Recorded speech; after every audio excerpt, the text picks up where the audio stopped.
We're here again. We're here again for another session of our book study. We're still reading Think and Grow Rich by Napoleon Hill. Now we're on the chapter 4 of this book. We started reading the chapter 4 yesterday. We're learning about autosuggestion, which is a medium for influencing the subconscious mind. And we're learning from this book that this is a third step to riches. We started yesterday, we'll continue from where we stopped. You were instructed in the last of the 6 steps described in chapter 2 to read aloud twice daily the written statement of your desire for money, and to see and feel yourself already in possession of the money. By following these instructions, you communicate the object of your desire directly to your subconscious mind in the spirit of absolute faith.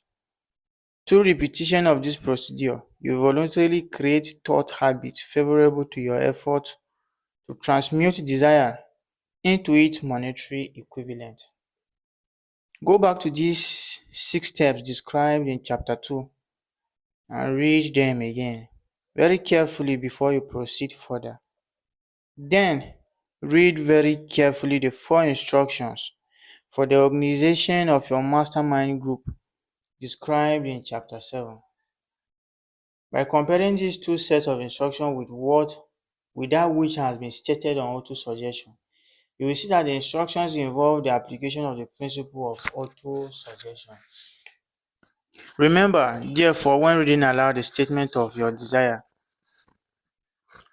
this is through which you are endeavoring to develop your desire is to develop money consciousness. You get? So remember, therefore, when reading aloud the statement of your desire, that the mere reading of the words is of no consequence unless you mix emotion or feeling with your words. That is, remember, therefore, when reading aloud the statement of your desire, that the mere reading of your words is of no consequence unless you mix emotion or feeling with your words. If you repeat a million times the famous require formula day by day, in every way, I'm getting better and I am better, without mixing emotion and faith with your words, you will experience no desirable results. Your subconscious mind recognizes and acts only upon thoughts that have been well mixed with emotion or feeling. A very powerful point.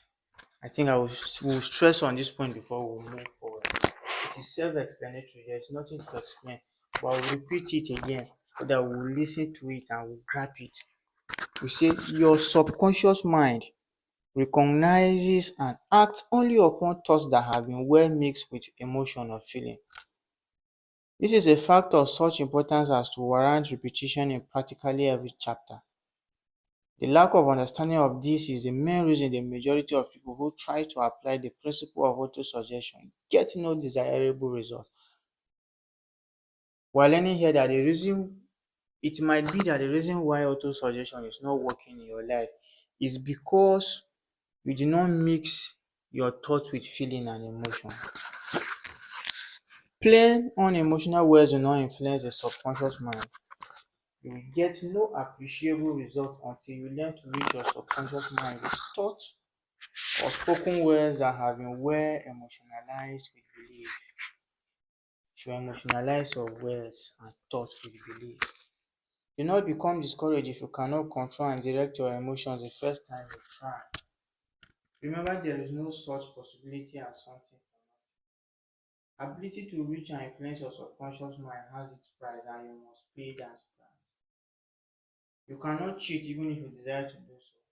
The price of ability to influence your subconscious mind is everlasting persistence in applying the principles described above, mixing your thoughts with emotions and feelings. That is the principle we are talking about here. And we say what? What are we saying here? The ability to reach your subconscious mind has its price, and you must pay that price. What is the price? What is the price? The price of ability to influence your subconscious mind is everlasting persistence in mixing your thoughts with emotions and feelings. You cannot develop the desired ability for a lower price. You and you alone must decide whether or not the reward for which you are striving is worth the price we must pay for it in effort. Stop there. I've learned a lot today. I've learned a lot. Our major take home today should be that the price you pay for reaching your subconscious mind is to mix your thoughts with emotions and feelings. Emotionalize your thoughts with belief. Plain words will have no influence on your life except they are mixed with belief and thoughts, with belief and feelings. Plain words have no influence. It must be thoughts that are emotionalized with belief.